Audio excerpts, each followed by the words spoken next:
Hey everybody, more and more people have been pointing me in the direction of looking at the strange occurrences in Suffolk and Norfolk. Time dilation, Roman soldiers seen marching across the Norfolk Broads, houses that disappear, and of course in 1980 the highly strange occurrences in Rendlesham Forest. Is there a thin veil between our perceived reality and something else in that region? One man might have a lot of those answers. Meet Reverend Lionel Fanthorpe. Lionel has grown up in East Anglia and knows all about its myths and legends. And with his years of knowledge and research, shared with me some amazing insights about human perception. The people that we've been speaking to who encountered cryptoid creatures and UFOs or UAPs and things in the Rendlesham, Suffolk area, quite near Orford Nest, quite near Sutton Hoo, all Yes, mention that they've had incidents of time dilation. Um, yes, yeah, very strange. yes. The time dilation factor is it could account for so many um, classical accounts of hauntings Ah, where things have been observed in the 13th century, the 15th century, 17th century, our century, mm, and they all bear great similarity to each other. That a sighting from 1521 could have been practically identical to the report of a sighting in yeah. 2025. Yeah, really big question. Do you think what people are seeing today when they encounter cryptoid creatures, aliens, or UAP stroke UFOs, is there a parallel to what people have seen in ancient history? Do you think they could be similar?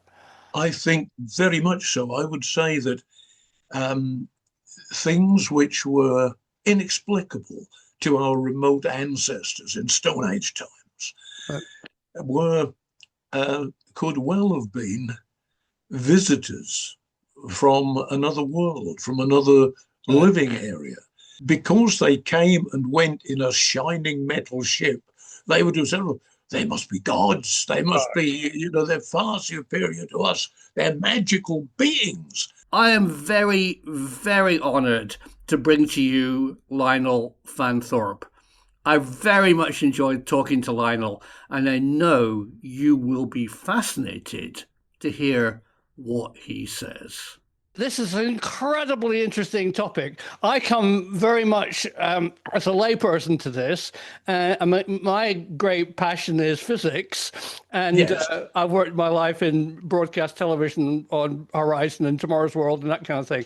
And recently, running a YouTube channel, people have asked me about encounters with UAP, UFOs, and creatures, cryptoid creatures, and it seems strange to me that I needed to reach out to you. Your religious background and your faith has been part of a culture that has had encounters with angels and demons for centuries. Have you, Lionel, had personal encounter with something which doesn't walk amongst us, an angel or a demon in your lifetime?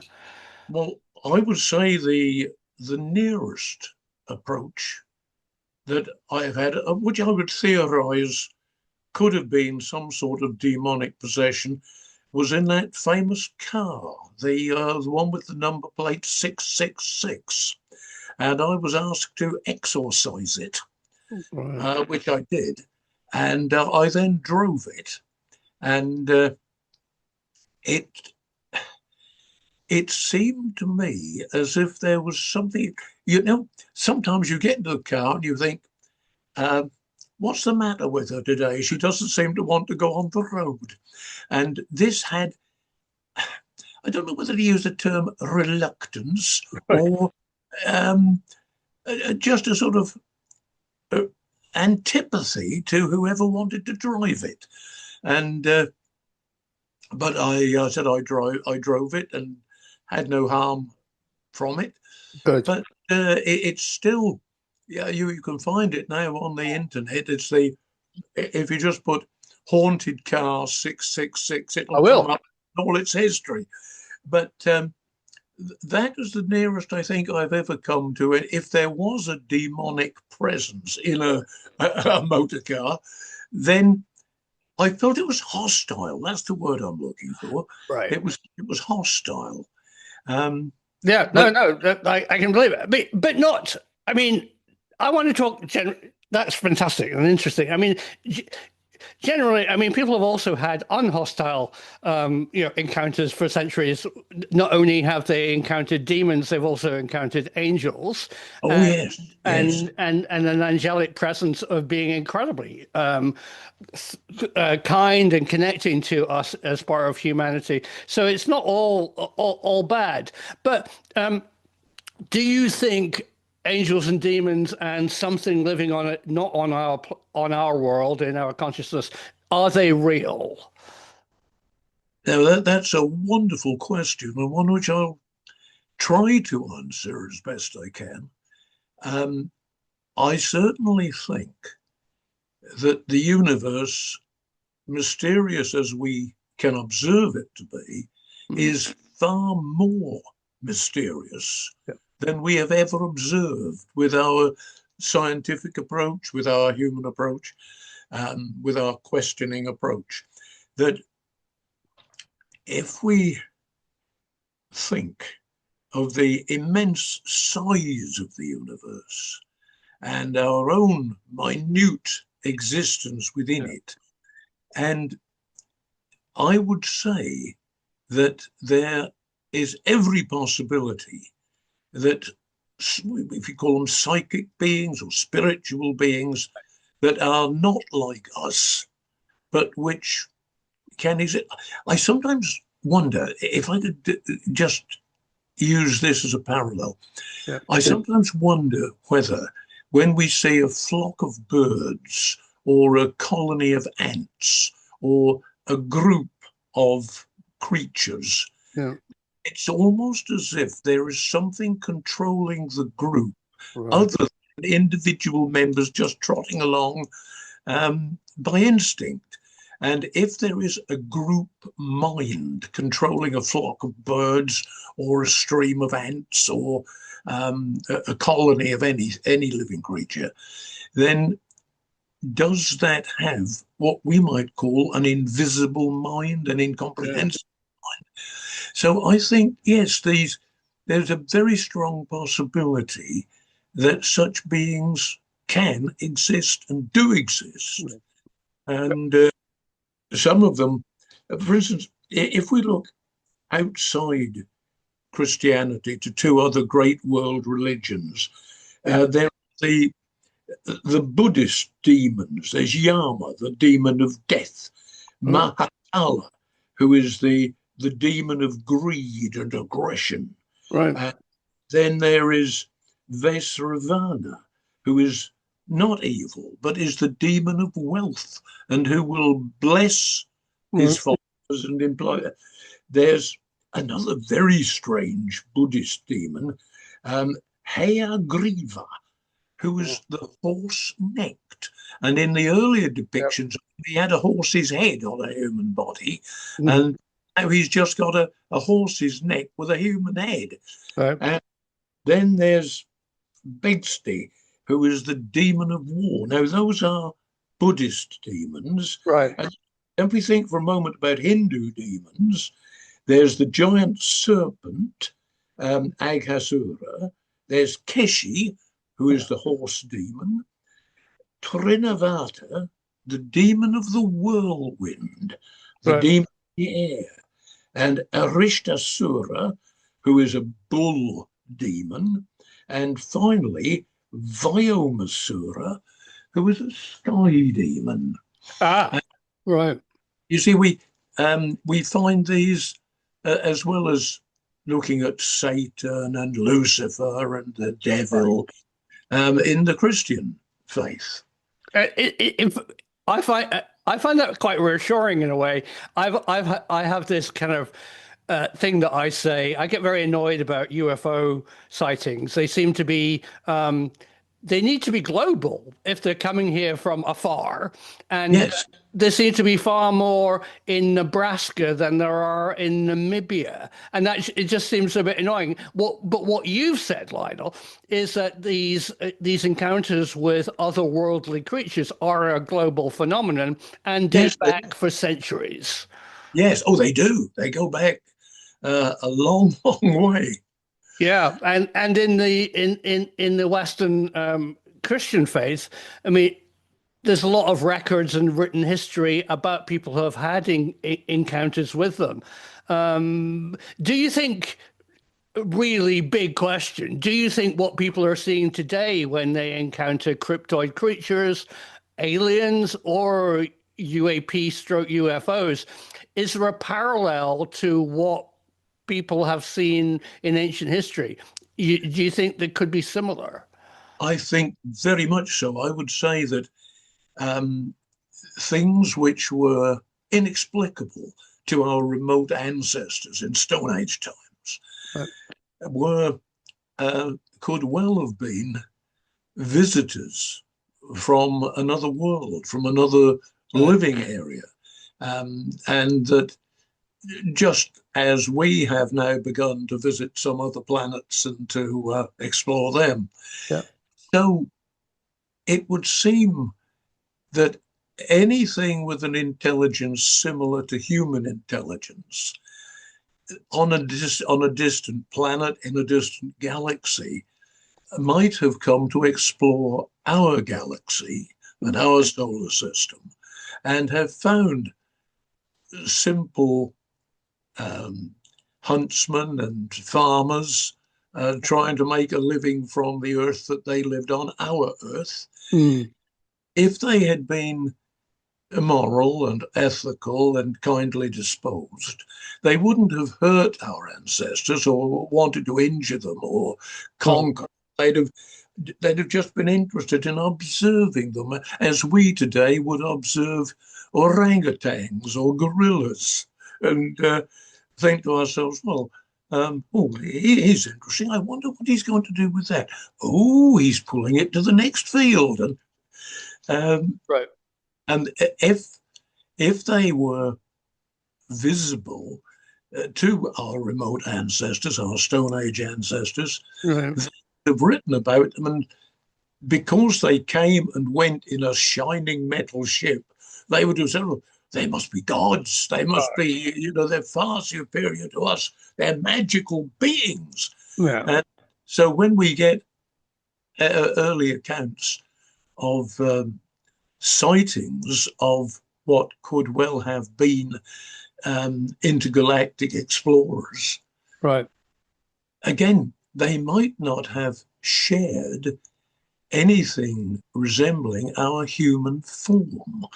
They could have had any shape or form. Right. The 2 limbs, 3 limbs, a dozen limbs. Right. They could have been A horse's head. Right.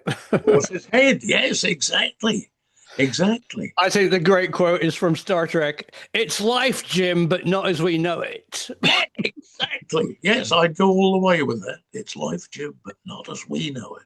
Do you think they seem to not really walk amongst us all the time? They seem to be, especially in the kind of way that people see them, they seem to be phantoms or appear weird moments.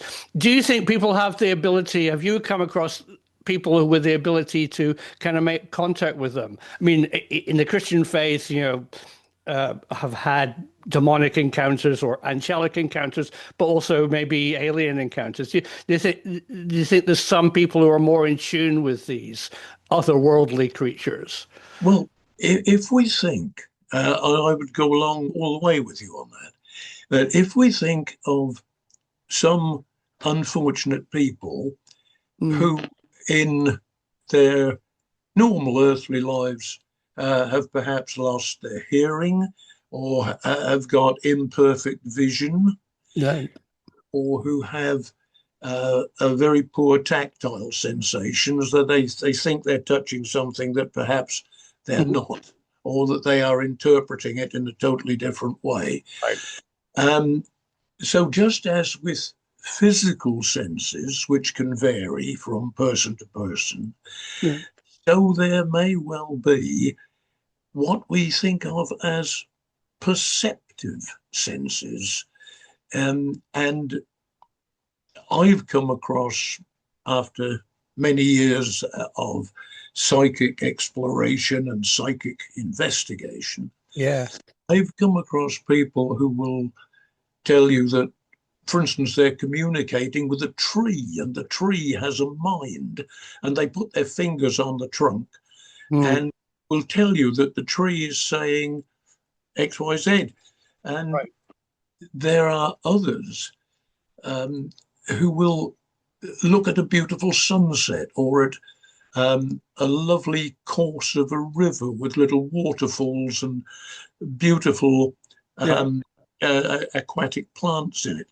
And they will say, I can feel the spirit of the river. Now, what do they mean by the Yeah. spirit of the river? They're feeling something. I see some attractive water and attractive plants, but that's all they are to me.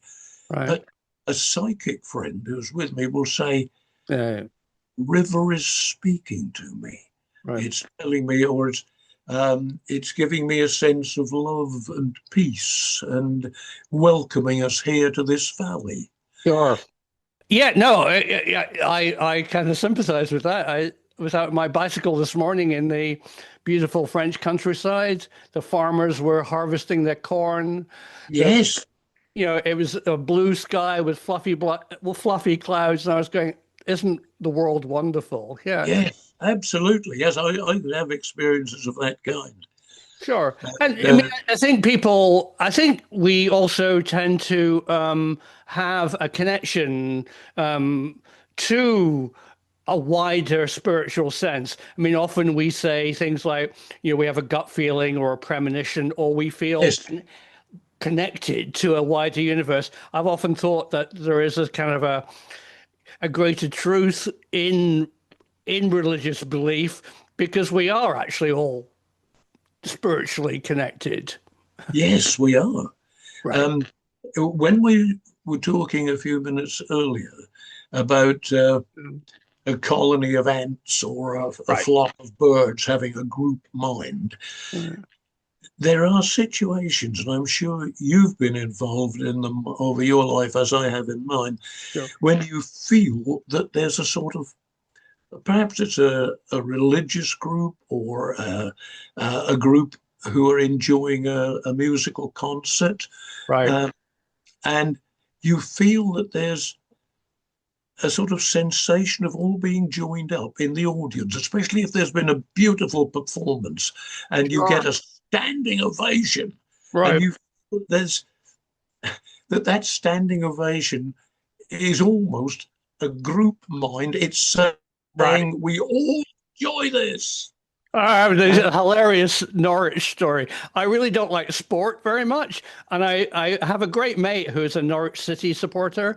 And he said, yeah, Simon, you have to come to a football match at Carrow Road. And I went, oh, I can't stand football. I have so many negative things growing up with football hooligans. And he said, no, come along. I think you might enjoy it. So against my best wishes, I went to this packed stadium, with however many thousands of people, and Norwich won. And right. I was like, oh, that's good. But what was the strangest thing, Lionel, is that, yes, being in a stadium of supporters, all angling towards one team, I hope, Yeah, having a success, I realized I was part of an ant community. I was part of something bigger than an individual. Yeah, absolutely. Yes, absolutely. Yeah, right. that was the point I was, making with the Sure. idea of everybody standing up and applauding a beautiful Uh, singer. yeah, sure. That's good. I've always wanted to tell that story because it really affected me deeply. Oh yes, it does. It does. Hmm. I was always well, because of my interest in and practice of the martial arts. I was always interested in wrestling, and I've seen again in Norwich, in the old Norwich Corn Hall, Yeah. where they would have wrestling once a week, perhaps on a Saturday night or a Friday yeah. night. And when, although a lot of it is staged and rehearsed in the old wrestling venues, but when the guy who's playing the part of the bad man has won the first 3 rounds and slung the hero left, right, and centre, and they've both agreed before they started that in round 4 the hero would throw him out of the ring and knock him out. And so it goes. And the feeling there, the audience stands up and cheers when the hero who's been badly put upon for 3 rounds wins in the 4th. Hey. You do feel that you are, in a sense, one conglomerate being when you're cheering for the hero in his victory. And that was particularly present at these wrestling matches. Yeah, no, I agree. I heard a fascinating conversation. I'm kind of part of the UFO community, and a lot of people involved have military backgrounds. And Yes. A good friend of mine called Chris Leto, who's an ex U.S. Air Force fighter pilot, says that when he was in the Air Force, the idea of protecting a nation wasn't about protecting an individual members of the nation, but it was about protecting a bigger thing, as if a national identity was, like the ant community, was more important than any individual ant. So, Yes. yeah, so maybe the military do have that kind of overview. Yes. Yeah. Well, all right, let's dive back into angels and demons. yeah.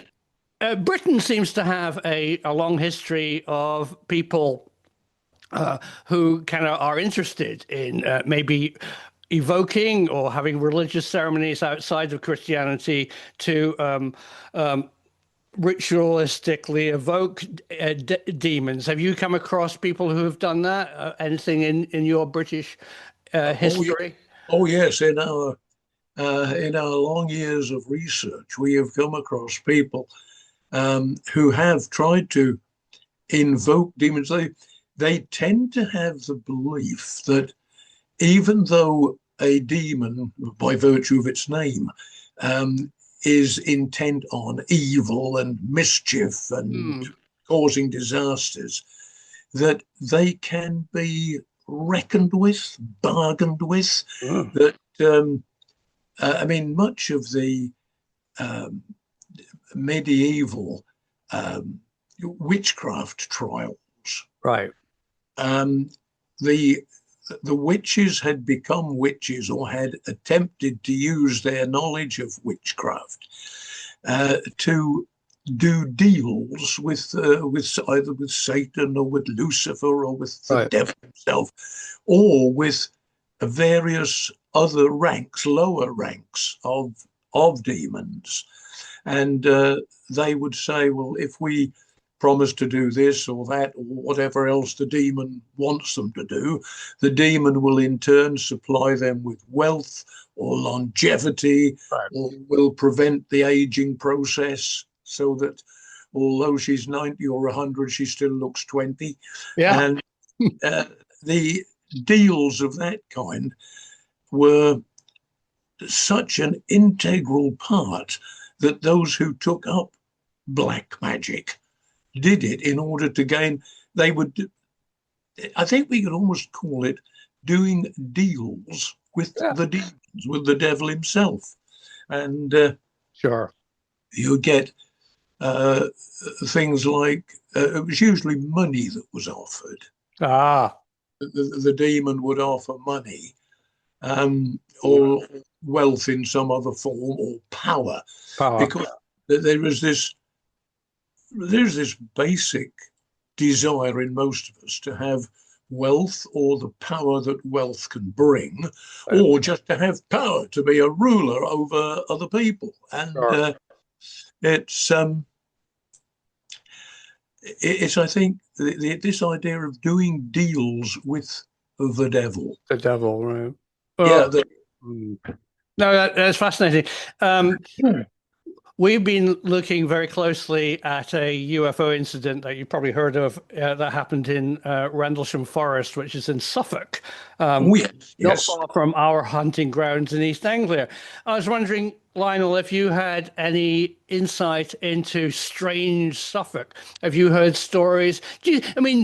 More generally, I mean, please talk about Suffolk, but more generally, do you think there's places on this world globally which might have a weaker veil between us and another world? What do you know about Suffolk? Well, it's again right on the borderland of our native Norfolk, and it is it is as mysterious, if not more mysterious, than Norfolk. Those eastern counties, those two eastern counties, Right. have a lot of very strange tales. If we can just quote one, Yeah. there's the recurring legend of Wroxham Right. and the Right. Roman legions who at one time were stationed in what later flooded and became Wroxham Broad. Right. And there are a number of what you and I would think of as spiritually sensitive or hypersensitive observers Right. who have seen, and I would believe their accounts of seeing Roman legions Right. by the score marching from Wroxham Broad across the county and down towards London, which is Londinium in Roman times. Yeah. And Sure. I mean, yeah, that's it, fascinating that you actually mentioned that, because that's an example of what I might call as a time slip or yes, some kind of time anomaly. yes, Certainly, the people that we've been speaking to who encountered cryptoid creatures and UFOs or UAPs and things in the Rendlesham, Suffolk area, quite near Orford Ness, quite near Sutton Hoo, all yes, mention that they've had incidents of time dilation. Um, yes, yeah, very strange. yes. The time dilation factor is it could account for so many um, classical accounts of hauntings Ah, where things have been observed in the 13th century, the 15th right. century, 17th century, our century, Mm, and they all bear great similarity to each other. That a sighting from 1521 could have been practically identical to the report of a sighting in yeah, 2025. yeah. Yeah. No, That, isn't that interesting? So they're real. There's something to all of this. They're yeah, not just a figment of people's imagination. We've talked globally. We've talked how there's more than a coincidence among sightings. Um, so, what is it? What is this other world? Where is it? well, I think that we are looking at three possibilities. Right. The first is that time is not as faultless as the laws of physics, which you know so much about, but that it hiccups occasionally, and that there are little blurps and problems with time when something that took place, we'll say 1,000 years in the past, um, instead of just getting absorbed into the flow of time, comes back in some strange way. It's rather like uh, rather like thinking of uh, a book that you're reading, and occasionally when you set it down, the pages will flip. And you pick it up and you think, oh, I read that yesterday. That's not it. That's not the piece I Right. was reading. And so time itself may do that. It like the flip in the book, and it goes back to a page, and Mm, it doesn't last long, because if we again think of the analogy of the book, the reader of the book will go back to where it should have been. So we only Catch get up. this. Right. We only get this temporary thing. Another feeling is that if it isn't, or without precluding these time slips, Right. I'm always been very interested in the theory of a parallel universe. Mm. When I look at it this way, there are certain things which are major points in our lives, whether we accept a job or if we accept a commission to do some work, Right. or if we decided, no, we had too much work on this month, I'll leave that. And there's also the possibility that the thing we didn't do still has a form of existence. And that if we say, if I had not taken on the headship of the last school where I retired from, Right. here in Cardiff, Right. then I would have gone on acting as a deputy head in the school in Norwich, where I'd always taught, Sure. and just have retired at 65 and Sure. gone for a walk around Eaton Park. Sure. You might, but you're saying that you might be doing that in a parallel universe, in a quantum parallel universe where all possibilities are possible. You chose one path, but the other paths It might still exists, and it could Right. exist. Oh, that's brilliant, Lionel. Yeah. That's the other thought that comes to me. Right. And third one, of course, is the traditional thought that what we're seeing are the, in inverted commas, ghosts of those Roman soldiers who once lived in Wroxham, Right. and that there has been some sort of psychic vision of them, Right. that they've come back from the afterlife and marched that way again just to relive some part of it. We don't know whether it's possible that those who lived hundreds, thousands of years before us Right. can come back from the next world Right. and reenact something that they did. I'm just thinking, if there's something that you really enjoyed doing. Ringland Hills were always a great part Right. of our, loved Ringland Hills. And we go back to where I once played as a child. I'm over 90 now, but I go back 85 years Right. and say to myself, well, this is Ringland Hills, and I loved it here with my parents and the Sure. dogs that we had. And so I revisited 85 years later. Mm-hmm. If we think of a revisiting experience from the next world wanting to come back, Right. then to those of us who are hypersensitive to such things, that spirit might be visible as he comes back or she comes back to examine a place that they knew and loved during their earthly life. But isn't that's a fantastic story, Lionel? Yeah, absolutely. There's this great tale of a pilgrim going to Canterbury years later and sitting on a hillside overlooking the fine city of Canterbury and imagining hordes of Christian pilgrims visiting the city.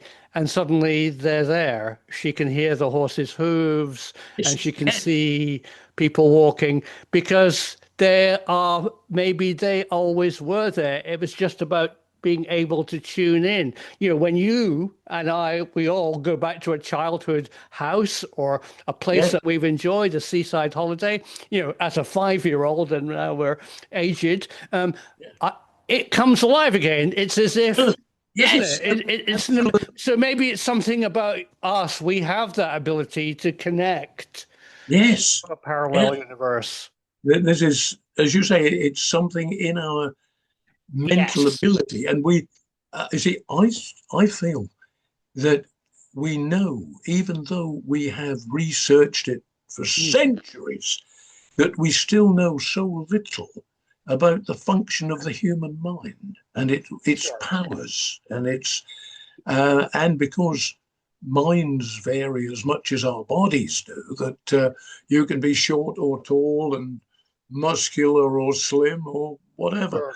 And the mental capacities of those who have got highly developed psychic senses will enable them to see things that the rest of us can't. No, that's fascinating. That actually leads me very much on to my next question. Have you heard in the kind of UFO world, or the UAP world as it is today, Lionel, about these people doing something called psionics? They seem to have a special ability to summon the highly strange. Have you ever come across anybody who seems to have more encounters in their lives than the average Joe? Yes, one psychic medium friend in particular Oh, yeah.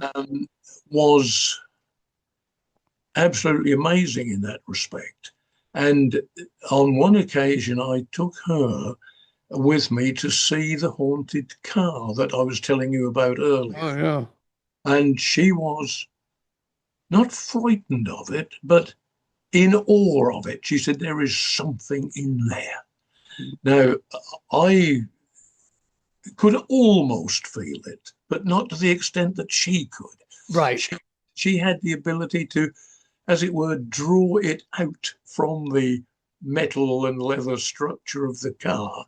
Right. And said it wasn't evil, it was just, it was adventurous. Now, I thought that was very interesting. Oh, but isn't that? But what you've just said nails it really, because you're saying, some of us have strength, some of us don't, but some of us have a mental ability. I think we all have it. Personally, I think we're all connected. As we've said earlier, we have this feeling of connectivity, of a consciousness of things greater. But I think I've certainly come across people who have claimed to have this strange effect where they've encountered something and then it's latched onto them, the so-called hitchhiker effect. Researchers who have gone to places and had a cryptoid sighting and then gone home and forgotten about it. Maybe they were filmmakers or researchers, and then the cryptoid turns up in their bedroom. What do you think is going on there? Have they learned an ability, or has the creature followed them? No, that is so interesting.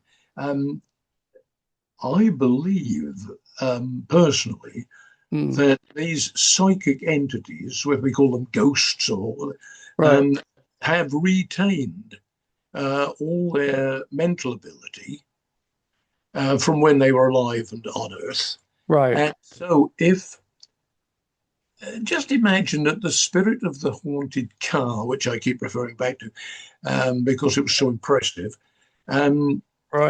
if he had once owned that car, driven that car, died in illness, longing to drive again and not able to, dreaming of his car that he loved. Now, I believe that when his spiritual self, his psychic entity, went back to his car and haunted it, then he is as much aware as he was when he had a physical body, and that he can enjoy being in the car.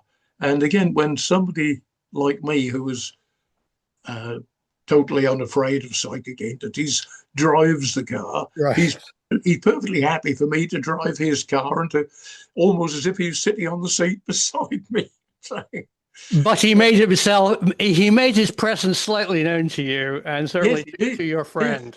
But he was nothing in the least hostile or aggressive. It was I like to think that he and I would have got on well had we met during our lifetimes. Yeah, you could have talked about Weber carburetors. It would have been, I completely agree. So let's close on this big thought. Do you think that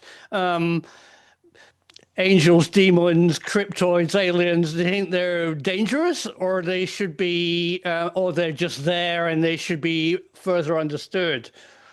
Well, I certainly think that psychic phenomena, you think of your research and great interest in physics. Yeah.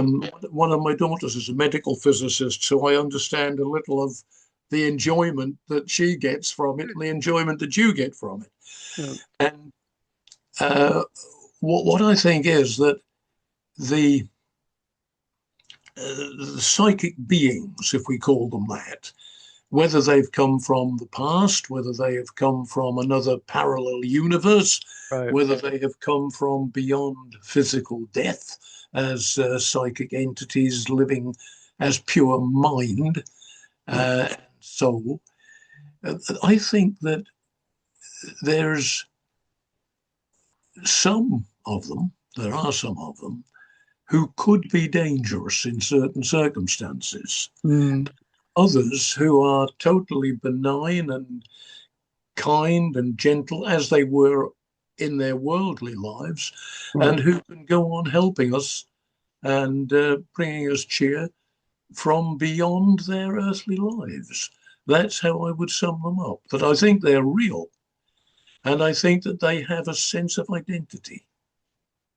I completely agree. I think there's enough evidence from your research, from the history, the long history of religious research and globally, that we are living in a parallel world with other beings that pop into our reality Yes, yeah. occasionally. Yeah. It's like, in a sense, if you're living a full and busy life and your neighbor in the house next door is living a full and busy life, you just occasionally meet when you're mowing your lawn and Yeah. he's trimming his hedge. Right. And I think it's occasional meetings of that type. Oh, that's fantastic. Aliens have a Black& Decker hedge trimmer. I knew it. Yeah.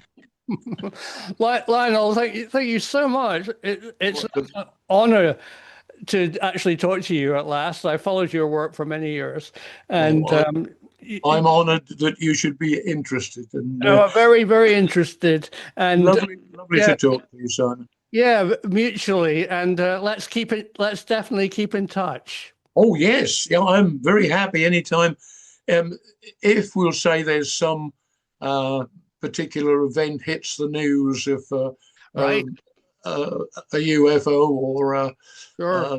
a haunting somewhere that gets to the foreground, then we can have a chat about that. Yeah, I'll share what I know and what people tell me. People share all these sighting stories with me, and I'm very much kind of physics and nuts and bolts. But it's opened my mind to speak to people who have had encounters with creatures, and I was going, really? And I'm now certainly a firm believer, if that's a good word to use, that these effects actually entities do exist. So, yes. Yeah. All right. Well, keep in touch, and thank you very much. It's an honor to talk to you. Oh, it's an honor to talk to you. God bless you. God bless. Oh, thank you, Lionel, so much. I really enjoyed meeting you, and I have so many more questions, and I'm sure you, as viewers, do too. What's really going on? Time dilations, haunted cars, the highly strange in Rendlesham Forest, and the way we perceive it. If you enjoyed hearing my chat with Lionel, please give him a big thumbs up now and send more questions. I'm definitely going to follow up interesting things that Lionel said. Thanks for watching, and remember, because of you, the truth can be out there.